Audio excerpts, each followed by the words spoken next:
Hello and welcome back my YouTube channel Faisal study point. आज की class के लिए हम बेहद इम्पोर्टेंट और जो यूपी बोर्ड ने अपनी साइट के ऊपर क्लास 10th के लिए मॉडल पेपर्स अपलोड किए हैं वही क्वेश्चन पेपर हिंदी का हम लेकर आज आए हैं और इसके 20 MCQ हम आपको समझाएंगे।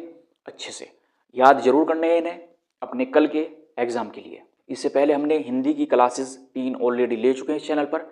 अगर अब तक आपने वो क्लासेस नहीं देखी है तो नीचे आपको डिस्क्रिप्शन में लिंक मिलेगा, वहाँ पर जाइए और वो क्लासेस ज़रूर कर लें, आपके एग्ज़ाम के लिए बेनिफिशियल होगी। तो आप जैसा कि देख भी सकते हैं मॉडल प्रश्न पत्र सत्र 2025-26 के लिए है, यानी कि जो अब कल 18 फरवरी को 2026 में एग्ज़ाम है हिंदी का यूपी बोर्ड का, उसके लिए मोस्ट इम्पोर्टेंट है। चलिए स्टार्ट करते हैं आज का बिना कुछ देरी किए। प्रश्न नंबर 1,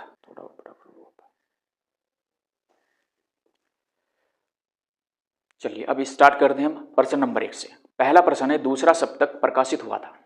पहला ऑप्शन है सन 1943 में, 1951 में, 1959 में और लास्ट ऑप्शन है 1979 ईस्वी में। तो इस क्वेश्चन का राइट आंसर हो जाएगा ऑप्शन बी, सन 1951 ईस्वी में दूसरा सप्तक प्रकाशित हुआ था। अब यहाँ पे है प्रश्न नंबर 2, सुमित्रानंदन पंत की रचना है। नीचे 4 ऑप्शन है, उर्वशी, पल्लव, साकेत या कामायनी। ठीक, तो इसमें सही आंसर हो जाएगा ऑप्शन बी, राइट आंसर है सुमित्रानंदन पंत की रचना पल्लव है। क्लियर यहाँ तक। प्रश्न नंबर 3, छायावाद की मुख्य विशेषता है। नीचे 4 विशेषताएं दी हुई है। अब इनमें से आपको बताना है कि इनमें से इन चारों विशेषताओं में से छायावाद की कौन सी विशेषता है। पहला ऑप्शन है प्रकृति का मानवीकरण, दूसरा ऑप्शन है युद्धों का वर्णन, तीसरा ऑप्शन है यथार्थ चित्रण और लास्ट ऑप्शन है भक्ति की प्रधानता। तो इस क्वेश्चन का राइट आंसर हो जाएगा ऑप्शन प्रकृति का मानवीकरण, छायावाद की मुख्य विशेषता है। प्रश्न नंबर 4, मैथिली शरण गुप्त किस युग से संबंधित है। पहला ऑप्शन है द्विवेदी युग से संबंधित है, शुक्ल युग, छायावादी युग, लास्ट ऑप्शन है भारतेंदु युग। तो इस क्वेश्चन का भी राइट आंसर हो जाएगा या राइट ऑप्शन होगा ऑप्शन द्विवेदी युग से संबंधित थे मैथिली शरण गुप्त। प्रश्न नंबर 5 है, केशव को कठिन काव्य का प्रेत किसने कहा है।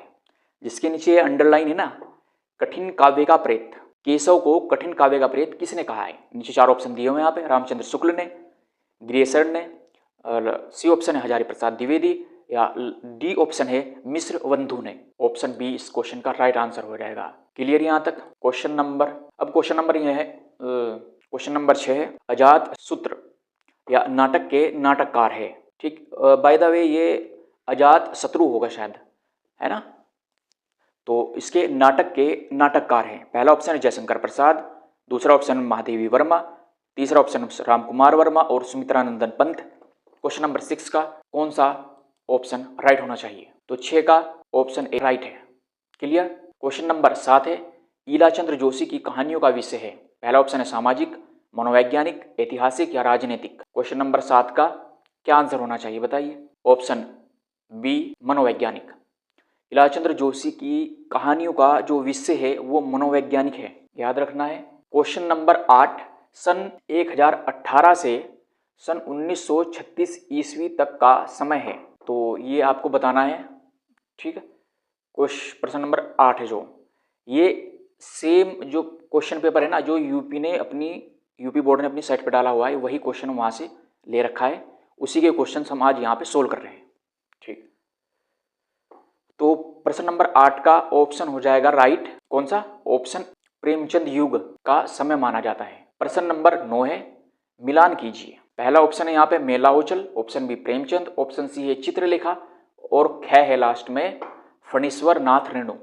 तो मिलान करने के लिए नीचे आपको और भी ऑप्शन है यहाँ पे गिवन है। तो ये रहा कंप्लीट क्वेश्चन पूरा।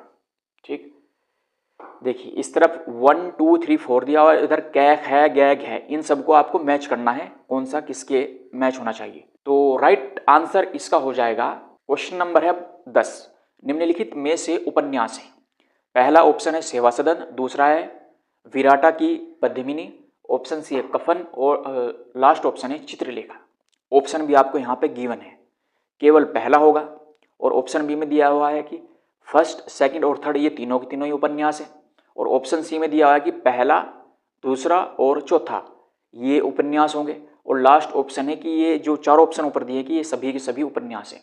तो कौन सा इसमें राइट होना चाहिए। क्वेश्चन नंबर है 11, करुण रस का अस्थाई भाव है। पहला ऑप्शन रति, दूसरा हास, तीसरा शोक और चौथा है निर्वेद। तो इस क्वेश्चन का राइट आंसर हो जाएगा ऑप्शन सी शोक।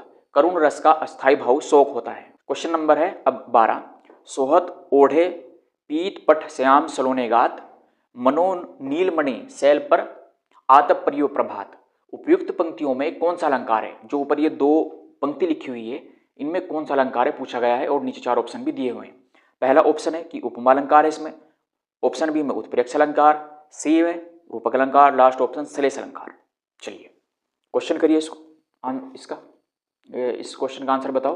प्रश्न नंबर 13। यह एक सम्मात्रिक छंद है, इसमें 4 चरण होते हैं।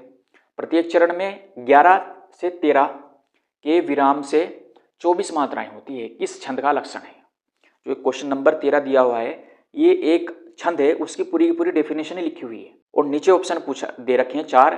अब पूछा है कि बताओ ये जो ऊपर लिखा हुआ है ये किसका उदाहरण है या किसका लक्षण है, कौन से छंद का? ऑप्शन है सोरठा छंद, ऑप्शन बी है रोला छंद, ऑप्शन सी चौपाई छंद, लास्ट ऑप्शन है दोहा छंद। तो ये राइट आंसर होगा। अगर आपने छंद को याद रखे होगे तो ऑप्शन बी, ये जो है ना ये रोला छंद का उदाहरण है या रोला छंद का लक्षण कह सकते हैं हम इसे। अब क्वेश्चन नंबर है 15। प्रहार शब्द में किस उपसर्ग का प्रयोग किया गया है? उपसर्ग मैंने इससे पिछले वाली क्लास में डिटेल में आपको पढ़ाए हैं, तो क्लास नंबर 3 आप जरूर करें। क्वेश्चन नंबर 15 के बाद में उपसर्ग, प्रत्यय, पर्यायवाची, विलोम शब्द, वो सब के सब और अलंकार सब मैंने बहुत अच्छे से आपको डिटेल में समझाया है, तो वो क्लास जरूर कर लें आप। चलिए आज पढ़ते हैं हम। इसमें क्वेश्चन नंबर 14 का पूछा है कि प्रहार है एक शब्द, इस शब्द में पूछा गया कि उपसर्ग का प्रयोग किया गया है। पहला ऑप्शन है पर, दूसरा है आ और तीसरा है निर, चौथा ऑप्शन है पर। तो बताओ कौन सा इसमें उपसर्ग होना चाहिए? तो क्वेश्चन नंबर है 14 और 14 का सही आंसर हो जाएगा ऑप्शन ए राइट। क्लियर? अब है क्वेश्चन नंबर 15। पंचतंत्र में कौन सा समास है? 4 ऑप्शन है क्रमधारीय, ऑप्शन बी है द्विगु, ऑप्शन सी तत्पुरुष, ऑप्शन डी है द्वंद्व समास। 15 का भी सही आंसर हो जाएगा कर्मधारय समास। प्रश्न नंबर है 16। अर्थ के आधार पर वाक्य के कितने भेद होते हैं? ध्यान से क्वेश्चन पढ़ना है। पूछा गया है कि अर्थ के आधार पर वाक्य के कितने भेद होते हैं। ऑप्शन गिवन है यहाँ पे, 2 होते हैं, 5, 6 या फिर लास्ट ऑप्शन में 8। तो इस क्वेश्चन का राइट आंसर हो जाएगा क्वेश्चन नंबर 16 का ऑप्शन सी 6। वाक्य के अर्थ के आधार पर वाक्य के 6 भेद होते हैं। प्रश्न नंबर है 17। आंसू का तत्सम रूप है। पहला ऑप्शन है रोना, ऑप्शन बी आंख, ऑप्शन सी अंशु और ऑप्शन डी है अश्रु। तो 17 का क्वेश्चन नंबर 17 का सही आंसर हो जाएगा ऑप्शन डी अश्रु। आंसू का तत्सम होता है अश्रु। क्वेश्चन नंबर 18 अब क्रमवाच्य में प्रधानता होती है। ऑप्शन ए है कर्ता की प्रधानता, ऑप्शन बी भाव की प्रधानता, सी ऑप्शन में कर्म की प्रधानता और लास्ट ऑप्शन है इनमें से कोई नहीं। इस क्वेश्चन का भी सही आंसर हो जाएगा ऑप्शन बी भाव की प्रधानता होती है क्रमवाच्य में। प्रश्न नंबर है 19। ताभ्य शब्द में वचन और विभक्ति है। नीचे 4 ऑप्शन में इनमें यहाँ पे वचन भी दिया हुआ है और विभक्ति भी बताई हुई है। किसके लिए? ताभ्य शब्द के लिए। तो पहला ऑप्शन पढ़ेंगे षष्ठी, षष्ठी मतलब 6 यानी कि छठी विभक्ति और एक वचन। ऑप्शन बी है सप्तमी विभक्ति और द्विवचन यानी कि 7वीं विभक्ति है और द्विवचन है। सी ऑप्शन में षष्ठी विभक्ति बहुवचन, लास्ट ऑप्शन है चतुर्थी विभक्ति बहुवचन। चतुर्थी मतलब चौथी विभक्ति और बहुवचन। तो क्वेश्चन नंबर 19 का सही आंसर होगा ऑप्शन सी। क्वेश्चन नंबर है 20। निम्नलिखित शब्दों में सर्वनाम है। मनुष्य, सेकंड ऑप्शन बचपन, लास्ट ऑप्शन ऑप्शन सी कोई और लास्ट ऑप्शन में उपयुक्त सभी। तो सर्वनाम पूछा गया है। सर्वनाम हमेशा जो संज्ञा के स्थान पर यूज किए जाते हैं वही सर्वनाम कहलाते हैं। तो इस क्वेश्चन का राइट आंसर होगा ऑप्शन सी कोई। कोई इस क्वेश्चन का सही आंसर है। तो कोई क्या है? एक सर्वनाम है। आई होप कि आपको ये क्वेश्चंस आपने अच्छे से पढ़े होंगे, समझे भी होंगे और इन्हें याद जरूर करेंगे। अब हम मिलेंगे आपको नेक्स्ट क्लास में। अपने एग्जाम को बहुत ही अच्छे से आपको करना है। तो best of luck for your exam.